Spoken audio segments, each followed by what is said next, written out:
Bonjour et bienvenue donc dans notre étude de la lettre aux Colossiens.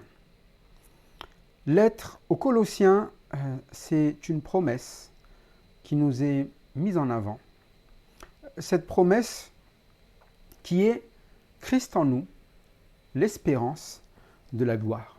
C'est-à-dire que nous avons une promesse qui est la promesse de gloire. Nous avons une promesse que nous avons vue depuis le début qui est réservée dans les cieux et c'est de vivre la vie de Christ. Christ en nous, l'espérance de la gloire, l'espérance d'avoir l'héritage des saints. C'est-à-dire qu'il y a une certitude avec Christ dans notre vie. C'est pour ça que lorsque nous nous présentons devant les hommes, nous n'allons pas annoncer différents moyens pour plaire à Dieu, différents moyens pour pouvoir connaître la gloire de Dieu, pour aller dans les cieux, pour aller au paradis. Non, l'espérance qui est réservée dans les cieux, c'est Christ en nous, l'espérance de la gloire. Et depuis le début, voilà ce qui est écrit, cette espérance, c'est la parole de la vérité, donc c'est le verset 5 du chapitre 1er, la parole de l'évangile qui nous l'a précédemment fait connaître. Donc, que faisons-nous? Nous ouvrons la parole de la vérité, la parole de l'évangile, une bonne nouvelle, une promesse pour tous. Tous ceux qui ont été réconciliés en Jésus-Christ. Réconciliés signifie qu'autrefois, nous étions ennemis. Et c'est le terme qui est utilisé pour nous. Autrefois, nous étions ennemis par nos pensées. Étrangers, ennemis par nos pensées. On peut relire ces passages-là pour qu'on comprenne bien qui nous sommes et ce qu'a fait Dieu pour nous, tout simplement. Donc on reprend dans Colossiens chapitre 1er et on va lire le verset 21 qui nous dit « Vous qui autrefois, étrangers et ennemis par vos pensées et par vos mauvaises œuvres, il vous a maintenant réconciliés par sa mort dans le corps de sa chair. » Voilà l'œuvre de Jésus-Christ. À la croix, nous avons la paix. Mais celui qui était ennemi et étranger, c'était nous. Étranger parce que la vie de Dieu ne nous concernait pas, on ne s'y intéressait pas. On ne se posait même pas la question de ce que Dieu voulait. Le royaume de Dieu, ce n'était pas pour nous. La gloire n'était pas pour nous. Les cieux, ce n'était pas pour nous. La vie de Dieu, ce n'est pas pour nous. Priver de la gloire de Dieu. Étranger. Mais ennemi aussi. Pas juste étranger, peu importe, c'est que vraiment, il y a dans notre pensée, dans nos œuvres, un anti-Dieu. Je suis athée, sans Dieu. Je contre Dieu. Quand Dieu dit quelque chose, je vais dans le sens contraire. Et même s'il ne le dit pas, je sais ce qu'il veut, je vais quand même aller dans le sens contraire. C'est-à-dire que ce qui est de la vie du ciel, je n'en veux pas. Et pourquoi est-ce qu'il nous réconcilie? C'est parce qu'il nous amène un message qui nous explique ce que c'est, la vie au ciel, l'héritage des saints. Car qui va au ciel, ce sont les saints. Mais le problème, c'est que nous étions autrefois étrangers et ennemis. C'est qu'à la base, tous autrefois, nous n'étions pas des saints. C'est le contraire d'un saint, des ennemis des saints. Des ennemis, du ciel. Mais il y a eu un seul qui était saint, un seul qui avait l'héritage comme mérite. Il avait mérité l'héritage, c'est Jésus-Christ. Jésus-Christ qui, dans son corps, dans sa chair, a souffert pour que nous puissions être sauvés, pour que nous puissions non pas être parfaits, parce que nous nous connaissons, nous ne le sommes pas actuellement, mais pour vous faire paraître. C'est-à-dire qu'il y a maintenant en Jésus-Christ quelque chose qui se pose dans notre vie, qui fait que quand Dieu nous regarde, il nous regarde comment? Pour nous faire paraître devant lui, saint, sans défaut, sans reproche. Et vous le savez que ce n'est pas exactement ce que vous êtes. On est tous reprochables, on a tous des défauts, et on n'est pas des saints. On demande à notre ami, voisin, collègue, tout ce que vous voulez, famille, femme, mari, dans l'église. On n'est pas des saints de manière factuelle. dans le sens où ce n'est pas notre manière de vivre habituellement. Nous ne sommes pas sans défauts. Alors les défauts, chacun peut citer les défauts des autres très facilement. On connaît aussi un peu les nôtres. Et sans reproche, s'il y avait été sans reproche, personne ne vous reprocherait jamais rien, mais on a toujours des reproches à nous faire. Mais en Jésus-Christ, nous pouvons paraître devant lui, devant Dieu. Eh bien comment? De cette manière. Parce que Jésus-Christ est celui qui est saint. Et s'il est celui qui est saint, maintenant nous pouvons être fermes en Jésus-Christ pour savoir que si nous plaçons notre foi en Jésus-Christ, eh bien nous serons regardés comme lui est regardé.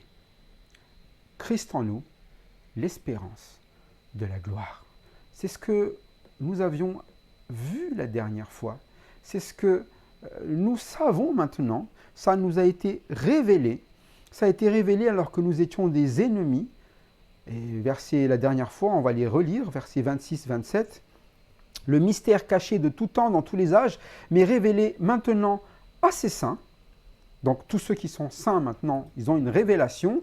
Et Dieu a voulu leur faire connaître la glorieuse richesse de ce mystère parmi les païens. Donc, on était parmi les païens. Nous avons maintenant la connaissance du mystère. Nous sommes des saints. Ça nous a été révélé. Un mystère caché, donc on peut deviner, on peut voir l'Église, la vie de Christ en nous, l'espérance de la gloire.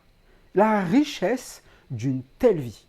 Et c'est vrai que lorsque vous parlez à des païens, normalement, ils disent, mais c'est quoi l'avantage d'avoir Christ dans sa vie? C'est quoi l'avantage?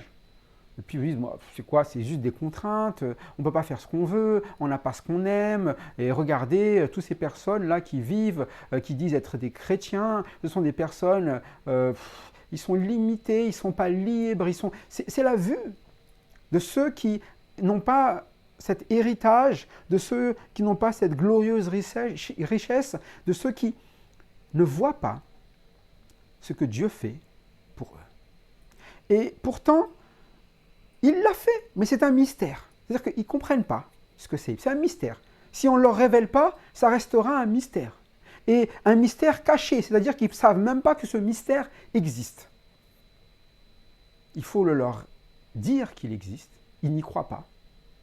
Et il faut leur révéler, parce qu'ils ne peuvent pas savoir ce que c'est. Vous voyez, donc il n'y aura pas de logique en se disant « Ah ben tiens, les païens ont deviné ce mystère ». Non, non, il faut une révélation pour que les gens comprennent ce qu'est le mystère. Et le mystère, c'est Christ en vous, l'espérance de la gloire. Et ils l'ont connu, les Colossiens. Ils l'ont connu comment? Eh bien, la parole de la vérité, la parole de l'Évangile leur a précédemment fait connaître. La bonne nouvelle, Christ en vous, l'espérance de la gloire. Alors maintenant que nous le savons, qu'est-ce que nous faisons? Eh bien, ce qu'on a fait pour nous, c'est lui que nous annonçons. On révèle. Il y a une révélation. On fait apparaître ce mystère caché aux yeux des autres. Et c'est ce que Paul fait. C'est lui que nous annonçons. C'est Paul qui parle, il est apôtre. Il va révéler un mystère. Quelque chose que Dieu lui a montré, Dieu lui a dit, Dieu lui a fait comprendre. Et il va pouvoir quoi maintenant? C'est lui que nous annonçons. Il n'a pas dit c'est lui que vous annoncez. C'est nous. C'est son rôle en tant que quoi? Apôtre. De révéler ce mystère. C'est lui que nous annonçons, exhortant tout homme et instruisant tout homme en toute sagesse, afin de présenter à Dieu tout homme devenu parfait en Christ. Pas devenu parfait tout court, devenu parfait en Christ. Comment? Eh bien, il paraît devant Dieu, sans reproche, sans défaut, saint, mais quoi donc aussi? Il est exhorté et instruit en toute sagesse. C'est-à-dire qu'il y a maintenant une possibilité pour lui, quand nous annonçons cet évangile, d'être exhorté à faire quelque chose qu'il ne pouvait pas faire. D'être instruit sur des choses qu'il ne pouvait savoir. Exhorté à quoi? Eh bien, à placer sa confiance en Christ, en lui. Il va pouvoir faire quoi maintenant? Il va pouvoir faire quoi maintenant? Espérer à la gloire. Espérer vraiment à cette vie parfaite qui va s'installer et grandir dans sa vie. Alors qu'auparavant, on était étrangers, ça ne nous concernait pas. Des ennemis, on s'y opposait même. Mais maintenant, on va être exhortés par la parole de l'Évangile, par la parole de la vérité. Nous allons être instruits par cette même parole pleine de sagesse qui nous a fait vivre cet évangile, et nous allons quoi? Nous qui l'avons reçu, comme Paul qui l'a, il nous le transmet, nous allons l'annoncer. Chacun selon son rôle. Mais déjà, il faut le vivre, cet héritage des saints. Et il faut montrer quoi? Que nous sommes parfaits, mais en Christ. Pas parfaits par nous-mêmes, pas parce que nous méritons l'héritage des saints, pas parce que nous agissons de manière correcte, pas parce que... Non, c'est en Christ. Parce que Christ est en train de quoi? Nous faire vivre sa vie. En Christ. Et on va en Christ pouvoir être présenté à Dieu.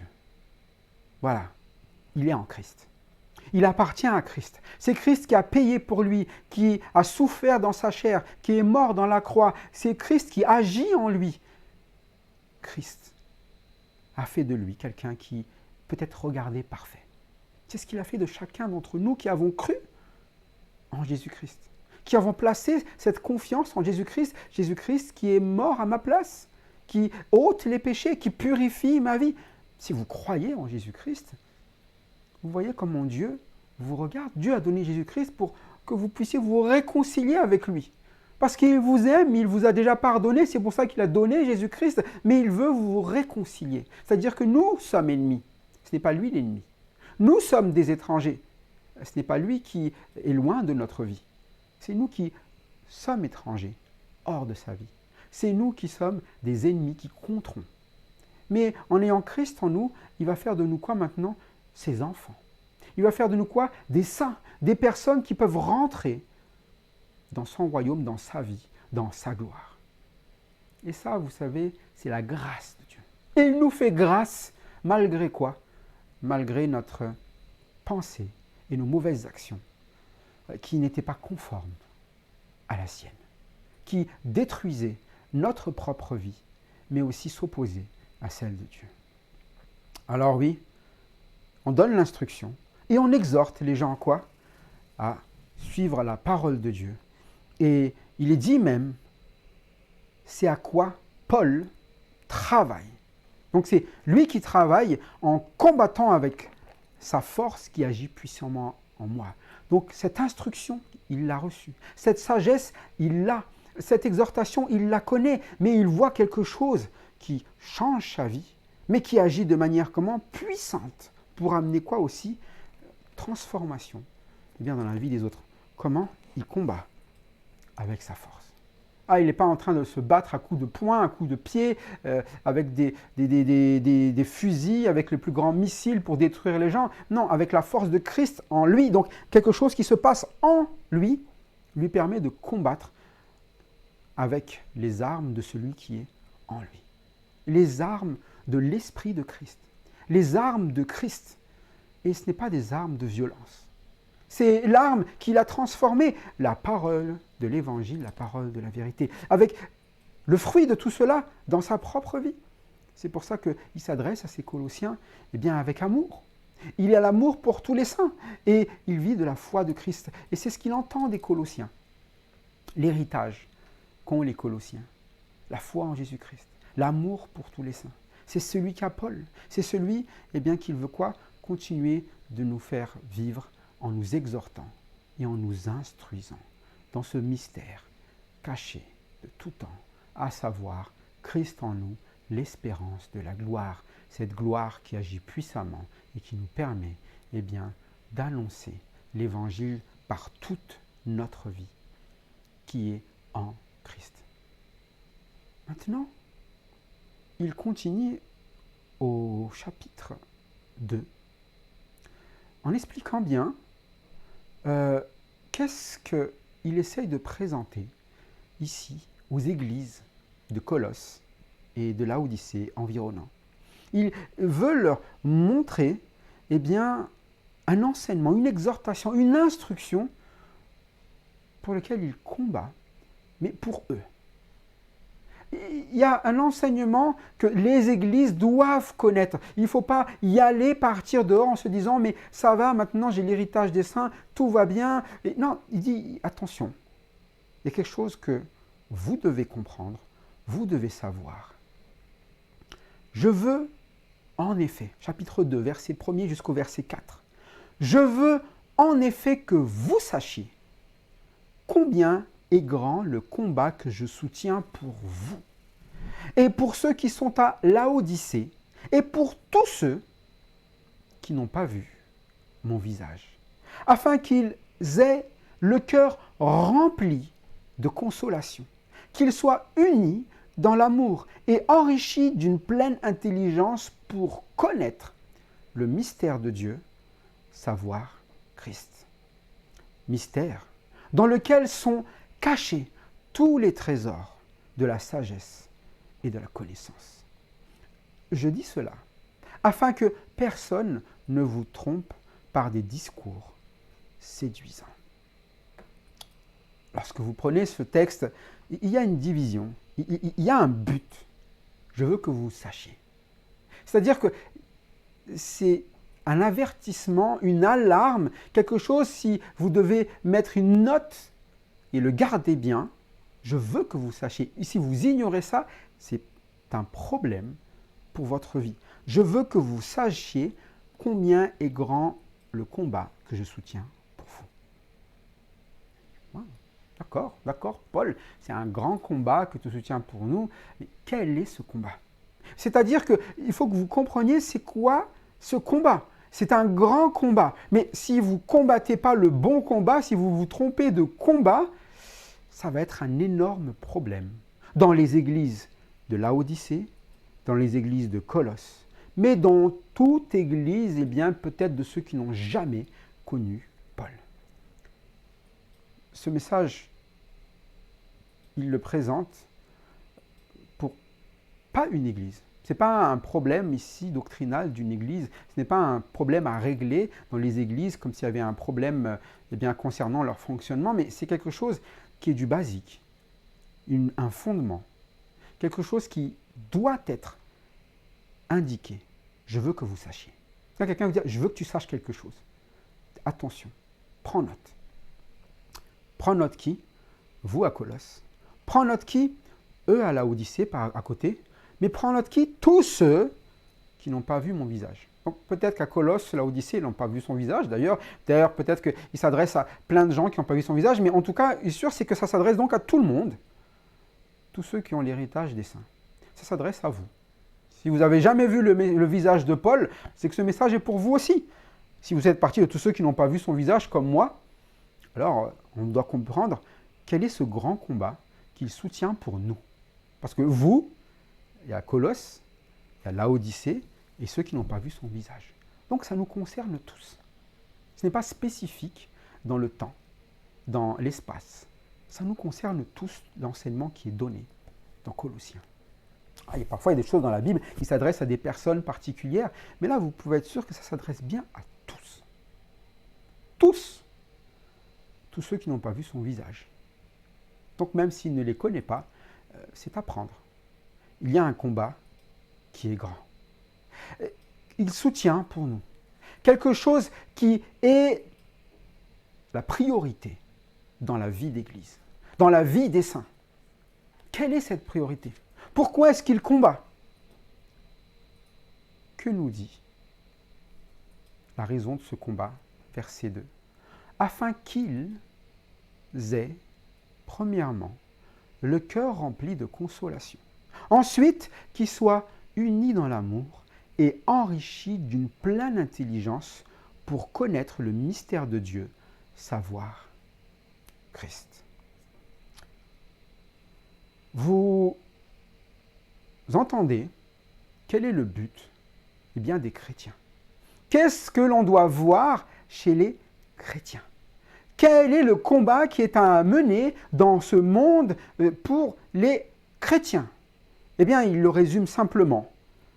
Quelque chose qui concerne notre cœur, quelque chose qui concerne notre unité et quelque chose qui concerne notre intelligence. Donc, il y a le côté personnel dans notre vie, quelque chose qui doit changer au cœur. Personne ne connaît le cœur des gens, les pensées des gens, le cœur, ce qu'il y a dedans, c'est le Seigneur qui le connaît. Il y a quelque chose qui va aussi changer d'un point de vue relationnel, avec les frères et sœurs, et quelque chose qui va changer d'un point de vue connaissance. C'est-à-dire que concrètement, il faut comprendre des choses nouvelles. Il faut vivre des choses nouvelles. Il faut quoi? Avoir des relations avec les autres qui soient nouvelles aussi.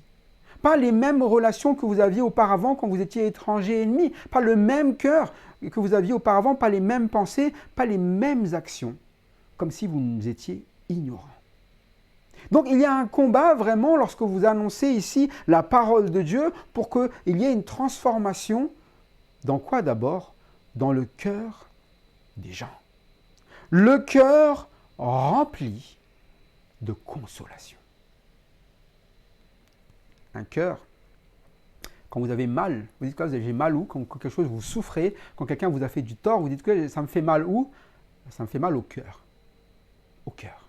Ça touche mon cœur. C'est-à-dire que ça m'affecte personnellement.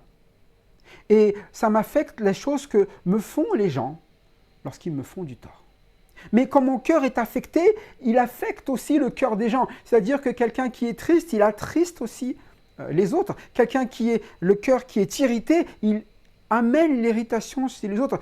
Quelqu'un qui n'a pas été consolé de ses maux devient quelqu'un qui est aussi mettre un poids dans la vie des autres, un poids qui est un poids non pas de consolation, mais qui afflige les gens.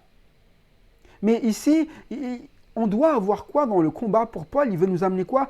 Un cœur rempli de consolation. C'est-à-dire que les maux qui sont dans votre vie, ce qui vous avait fait du mal, ce qui vous a fait du tort, vous allez, avec le Seigneur, avoir des consolations. Il va guérir ce cœur qui tout le temps avait mal.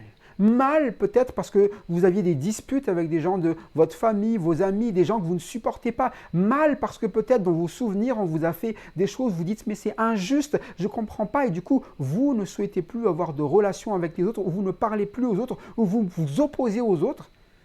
Mais un cœur plein de consolation, il a été consolé. Il n'est plus dans la recherche de disputes ou de querelles avec les autres. Il a été consolé, maintenant il est en paix. Un cœur consolé. Mais rempli de consolation, ça veut dire qu'il est capable maintenant de faire quelque chose aussi, c'est de consoler. Il est rempli, non pas de haine, de dispute, de colère, il n'est pas rempli de pensées mauvaises, d'œuvres mauvaises, mais rempli de consolation. C'est-à-dire qu'à chaque fois que quelqu'un est en souci, il va pouvoir faire quoi? Consoler. Et ça, c'est le don, de la vie en Christ. Christ en nous, l'espérance de la gloire, nous permet d'espérer à un cœur autre que notre cœur qui est toujours affligé et toujours dans la colère qui reprend par la haine, les actions mauvaises, les pensées mauvaises qui traversent tout le temps ce cœur.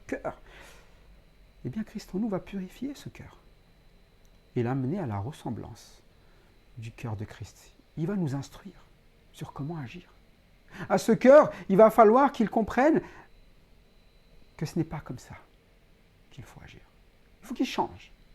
Mais pour cela, nous avons, et nous l'avons lu, des instructions. Donc le combat de Paul, c'est d'exhorter et d'instruire. Change de manière de penser. Voilà la pensée de Dieu. Change. Et on voit le cœur qui va être rempli de quoi? De consolation.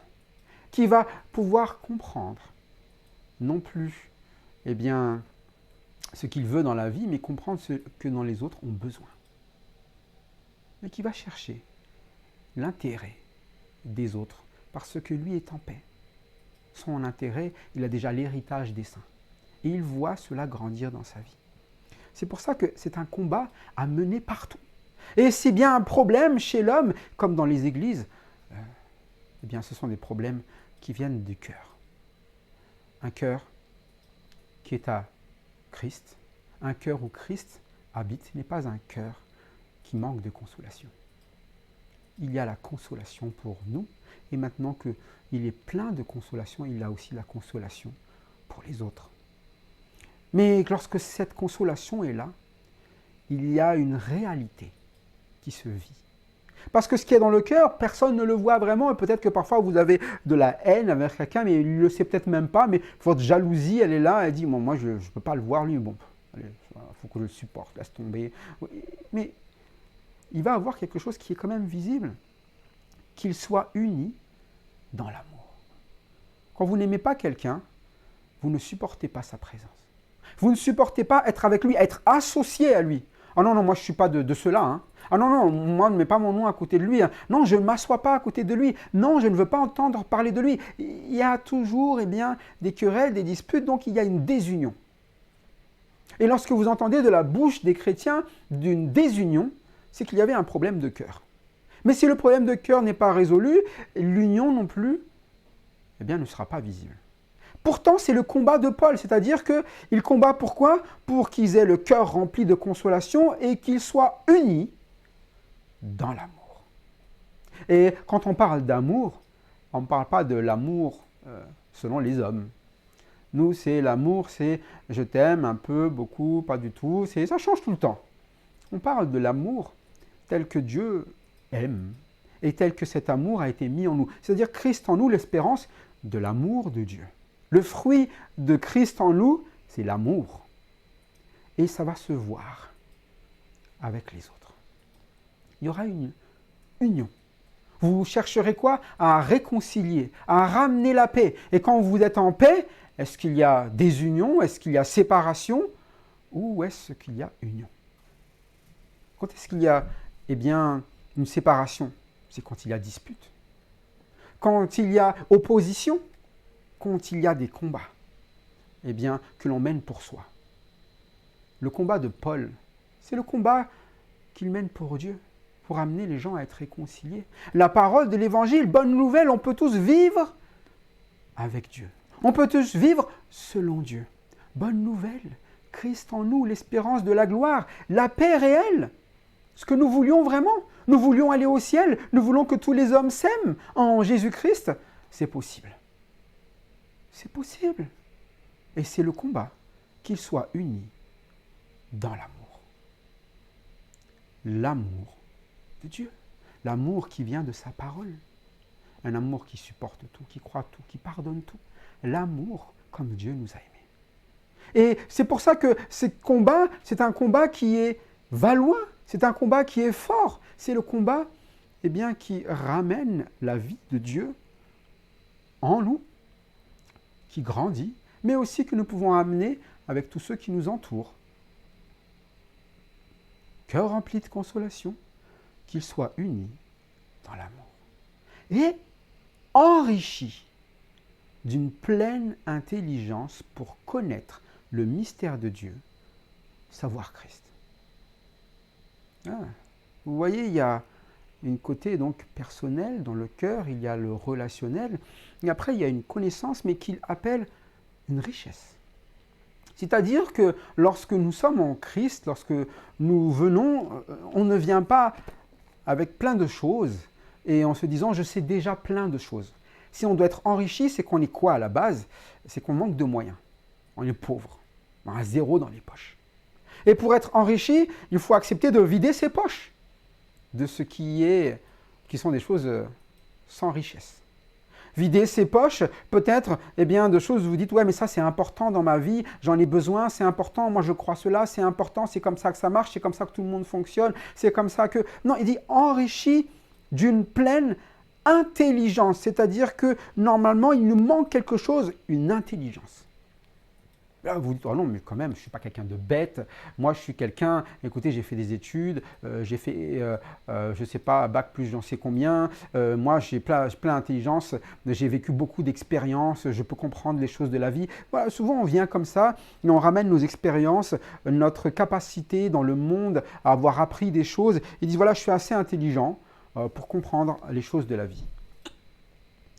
Pour ceux qui se disent ça, il va préciser que cette intelligence, pour connaître quoi? Le mystère de Dieu. Hein? C'est quoi le mystère de Dieu? Justement, une pleine intelligence pour connaître un mystère, c'est-à-dire quelque chose que vous ne pouvez pas connaître, et de Dieu, de quelqu'un que vous ne connaissez pas. Qui connaît Dieu? Qui l'a déjà vu en face? C'est votre ami? C'est quelqu'un avec qui vous avez discuté? Ses pensées sont vos pensées? Non, certainement pas. Donc un mystère, quelque chose que vous ne pouvez pas connaître et qui appartient à Dieu seul. Qui est intelligent pour pouvoir savoir cela? Qui est riche de la pensée de Dieu? Personne. Mais le combat ici, c'est de passer de l'ignorance des mystères de Dieu à la richesse de l'intelligence pour connaître les mystères, le mystère de Dieu. Il y a un mystère. Donc on doit être enrichi. On doit prendre le temps d'écouter la parole, de savoir ce qu'elle a à nous dire, que cette richesse puisse grandir, que l'on sache que veut Dieu, qui est Dieu, pourquoi il le fait dans notre vie. Parce que oui, il nous console, oui, il nous unit, mais il y a quand même quelque chose, un but, un moyen, une manière, des instructions qui vont avec. Ce n'est pas quelque chose où vous dites « Ah ben d'un seul coup, je me suis converti, et là, boum, je suis consolé tout le temps, et boum, là, je suis quoi? On est tous frères et sœurs unis, on s'aime. » Souvent, les gens font des trucs utopiques comme ça, comme s'ils pouvaient déjà être riches. Non, on est enrichi. Ça veut dire qu'il y a un processus ici qui amène à quoi? À ce que nous grandissions en richesse dans cette intelligence, pour connaître le mystère de Dieu. Et le mystère de Dieu, c'est Christ. On l'a vu déjà, hein, Christ en vous, l'espérance de la gloire. Donc ça passe par Christ. C'est un mystère parce que bien souvent, les gens essayent de comprendre Dieu, mais ils occultent complètement Christ. Les gens, parfois, ils parlent de Dieu, ils disent oui, Dieu est grand, moi, Dieu, il est dans ma vie, Dieu, etc. Mais ils occultent Jésus-Christ. Ils disent juste peut-être à la fin, bon, voilà, en Christ. Mais ça veut dire quoi? Ça veut dire que tout ce que vous faites passe par Christ. C'est lui qui nous fait paraître devant Dieu, saint, sans reproche, sans défaut. C'est-à-dire que si on n'est pas en Christ, si on n'a pas ce mystère que l'on vit, qui est Christ, vous pouvez toujours essayer de plaire à Dieu, ça ne marche pas. Ça ne se peut pas. C'est pour ça que Christ, c'est le mystère de Dieu, de savoir, mais quelle est donc cette vie que je dois avoir en Christ? Qu'est-ce que Christ a et qu'il me manque pour comprendre les mystères de Dieu? Ce n'est pas juste qu'est-ce qu'il a, c'est qui il est.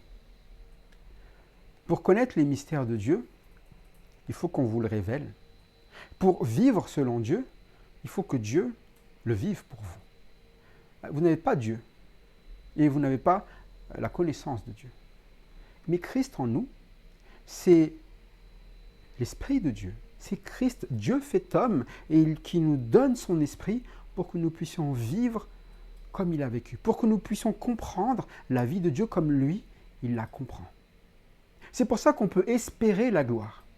Il y a dans sa vie tout ce dont nous avons besoin pour connaître le mystère de Dieu. Mais si vous essayez de ne pas passer par Christ, si vous essayez d'avoir une vie qui se base sur votre religion, votre loi, votre origine, votre tout ce que tu veux qui vient de vous, vous ne comprendrez jamais le mystère de Dieu. Pourquoi est-ce que Paul combat? C'est parce que malheureusement, que ce soit à Colosse, à Laodicée, et dans tous les lieux, dans toutes les églises où personne n'a vu le visage de Paul, il y a toujours une tendance à tenter d'être agréable à Dieu par nous-mêmes, et non plus en passant par Christ. En oubliant Christ, même si parfois il y a des gens, ils mettent même des images de Christ, ils ont une Bible qui est là, ils la lisent tous les jours, et ils regardent, mais ils ne vivent pas Christ, c'est-à-dire qu'ils ne laissent pas cette parole diriger leur vie. Ils ne laissent pas la parole de la vérité. Ils se disent, ouais, mais il y a peut-être une autre manière de faire. Donc s'il y a une autre manière, c'est que ce n'est pas la vérité. Et ils ne laissent pas la parole de l'évangile. C'est-à-dire que si ils entendent cela, pour eux, ce n'est pas une bonne nouvelle, c'est une mauvaise nouvelle. Repentez-vous, oh non! Mais c'est une bonne nouvelle. Vous pouvez changer de pensée, changer d'attitude. C'est une bonne nouvelle, vous pouvez vivre le royaume de Dieu. C'est la vérité. Ça veut dire que mes pensées sont quoi? Fausses. Et il faut que je l'accepte devant Dieu. À savoir, Christ a raison. Christ a eu la bonne vie. Christ agit en moi. Il me dit quoi faire.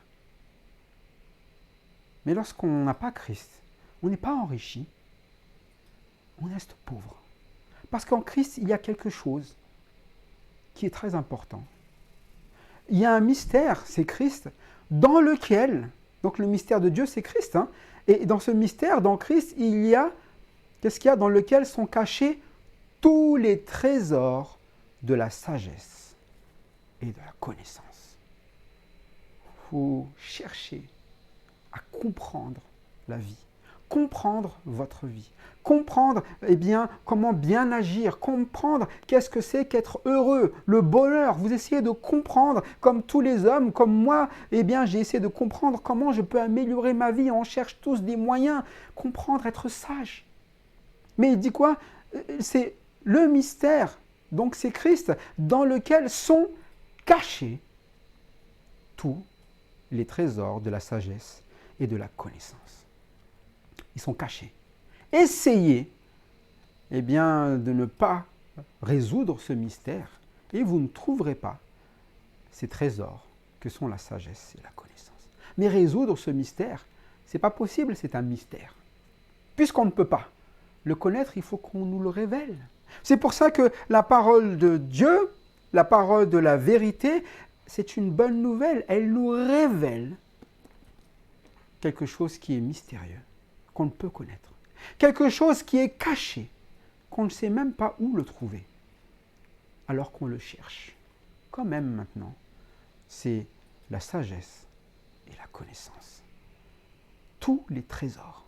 Et ça veut dire que si vous cherchez quelque chose de très précieux, tous les trésors de la sagesse et de la connaissance, il n'y a pas d'exception. Ils sont tous en Christ. Parce que souvent, nous parlons de sagesse ou de connaissance par rapport à notre savoir-faire, par rapport à nos expériences, par rapport à notre connaissance. Mais devant Dieu, c'est quelque chose qui est inutile. Ça ne sert à rien dans notre vie de manière concrète. Peut-être que vous avez une grosse tête, vous êtes avec un QI de je ne sais pas combien, et vous dites, voilà, moi c'est utile, je fais du bien aux gens. Peut-être que vous créez des choses, peut-être que vous êtes des inventeurs, peut-être que... Mais pour la vie personnelle, vous savez, les gens riches, ça ne les empêche pas d'être en dépression. Les gens pauvres, ce sont des gens aussi qui souffrent de tous les maux de cœur. Ils souffrent de discorde avec les personnes qui sont à côté d'eux. Et pauvres ou riches, quel est vraiment votre but dans la vie? Si on vous dit, mais qu'est-ce que tu veux? Et tout le monde dit, mais j'aimerais être heureux. Et là, tu dis, bon, chacun a sa vérité sur le bonheur, être heureux. Si je vous dis, vous préférez être en guerre ou être en paix? Ah ben non, je préfère être en guerre. C'est une vérité simple. Hein. Vous préférez être en guerre ou en paix? Ah non, on préfère la paix. Vous préférez être aimé ou être détesté? Ah non, je préfère être aimé. Vous préférez quoi? Être en dépression ou dans la joie? Je préfère être dans la joie. Donc, on sait ce qu'on veut vraiment. On sait quel trésor. On cherche la joie. On cherche la paix. On ne cherche pas à détruire notre vie. Et pourtant, que fait l'homme? L'homme détruit l'homme et se détruit. On veut vivre longtemps et on s'empoisonne souvent avec des drogues. On veut aimer quelqu'un et pourtant on lui fait du mal. Hein, voilà, c'est ça. Vous vous dites, voilà, cette personne, je veux l'aimer, je veux l'avoir avec moi tout le temps. Et puis, quelques temps après, boum, c'est la personne que vous détestez le plus au monde. Mais c'est ça le problème de l'homme, c'est qu'il n'arrive pas à vivre avec un cœur consolé. Il n'arrive pas à vivre en union avec les autres. Mais pourquoi? Il a besoin de grandir, d'être enrichi dans cette intelligence du mystère de Dieu. En Christ. Christ en nous, l'espérance de la gloire. La gloire, c'est ça qui nous est promis. Une vie dans la paix, dans la joie, dans l'amour. Une vie parfaite. Parfait en Christ. Et voilà ce que fait Paul. Son combat, c'est présenter tout homme parfait en Christ. C'est le combat de Dieu. C'est pour ça que nous annonçons toujours la parole de Dieu et que nous vous disons, croyez, repentez-vous, soyez confiants dans l'œuvre de Christ pour vous. Laissez Christ vivre votre vie et vous verrez que ce que vous voulez vraiment pour être heureux, une vie comme une vie au ciel, la vie du ciel, l'héritage des saints, vous l'aurez dans ce mystère qui est caché et dans lequel sont cachés, les trésors de la sagesse et de la connaissance. Quelque chose qui est un trésor, c'est quelque chose qui est très précieux pour nous. Très précieux. Qu'est-ce que vous êtes prêt à lâcher pour pouvoir être heureux, joyeux en paix. Si vous n'êtes pas prêt à lâcher, si vous avez d'autres trésors que vous estimez plus précieux, vous ne pourrez pas acquérir ce trésor-là. Parce que ce trésor réclame Christ, qui cache ces trésors. Alors, qui sont ces trésors? Laissez Christ diriger votre vie et vous verrez que cette bonne nouvelle, elle change toute notre manière de voir ce cœur. Elle change nos relations avec les autres. Ce sera l'union. Elle change tout. Mais malheureusement, les messages dans les églises, parfois, se trompent beaucoup. Et ce sont des messages que nous écoutons volontiers. Parce que ce mystère où il y a les trésors, ce n'est pas ce que nous annonçons parfois, ce n'est pas Christ. Voilà, il a un combat, Paul, parce que lui, il avance en présentant Christ qui présente tout homme parfait devant Dieu, c'est le but, mais il y a ceux qui nous trompent par des discours séduisants. Quand on parle de séduction, séduisant, c'est que les personnes essaient d'attirer à eux. Quelqu'un qui est séduisant, il se met bien, très beau, bien habillé, bien, il a l'air d'un saint, voilà. Il a l'air d'être quelqu'un de spirituel, il a l'air de tout, c'est ce qu'on appelle un religieux, c'est ce que vous voyez dans les pharisiens, et les pharisiens, ils avaient l'air. C'était séduisant pour les gens. Ils disaient, nous, on ne pourra jamais être comme ces pharisiens-là qui sont tour la loi, paf, ils arrivent à se restreindre à ceci. C'est une secte rigide, dira même Paul qui sort des pharisiens. Il nous explique qu'ils ont des discours séduisants. Séduisant, c'est-à-dire que c'est attirant. C'est attirant parce que ça fait écho à ce que notre chair demande. Il demande quoi? De la reconnaissance. Si vous dites que vous êtes enrichi en Christ, ça veut dire que lui, il est quoi? Il est pauvre. Il dit, non, mais moi, je ne suis pas si pauvre. J'ai besoin qu'on me flatte. On me flatte, qu'on me dise que je suis capable, qu'on me dise que je suis meilleur que les autres, qu'on ne me dise pas que je suis un ennemi ou un étranger, qu'on ne me dise pas que je suis quelqu'un qui est mauvais, mais je suis quelqu'un qui quand même fait bien les choses. Et ça, c'est séduisant. Quand vous séduisez quelqu'un, vous le flattez, vous lui dites des belles choses qu'il veut entendre pour qu'il soit content. Et comme il est content, il va vous approcher de vous. Vous allez lui donner des bons points à chaque fois qu'il fait bien quelque chose, chaque fois qu'il respecte une loi, une règle et tout. Voilà, si tu veux aller au ciel, il va falloir que tu fasses ça, et puis ça, et puis ça. Et là, il fait étape 1, étape 2. Il dit, waouh, incroyable, je suis en train d'avancer avec le Seigneur. Mais où est Christ là-dedans? C'est lui qui est en train d'être glorifié au fur et à mesure de sa vie. Et ça, ce sont des discours séduisants. Parce que ça nous flatte. Mais le discours de la parole de la vérité, il dit quoi? Vous êtes des ennemis et des étrangers. Vous avez des pensées qui ne sont pas bonnes, des actions qui sont mauvaises. Elle n'est pas là pour nous flatter, elle est là pour nous faire savoir que nous sommes pauvres et que nous avons besoin d'être enrichis. La parole de Dieu est une parole qui nous permet de transformer cette vie. Mais une parole qui flatte. Vous savez, ce discours, reste comme t'es, ce discours qu'on aime bien dire, reste comme t'es, t'es super comme ça, t'es quelqu'un de génial.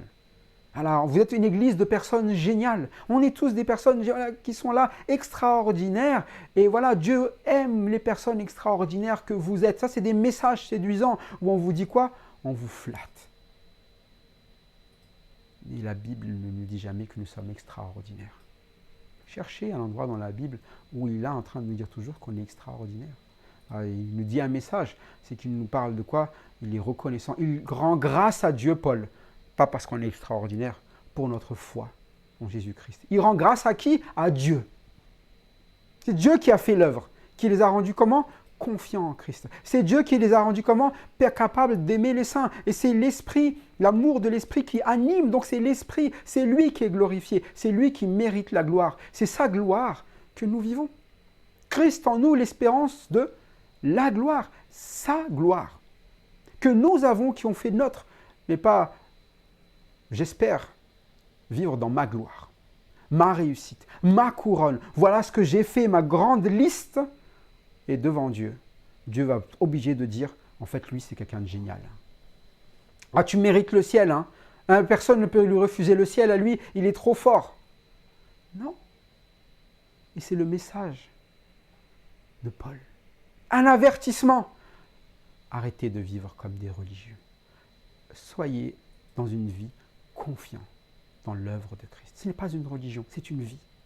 C'est une norme spirituelle.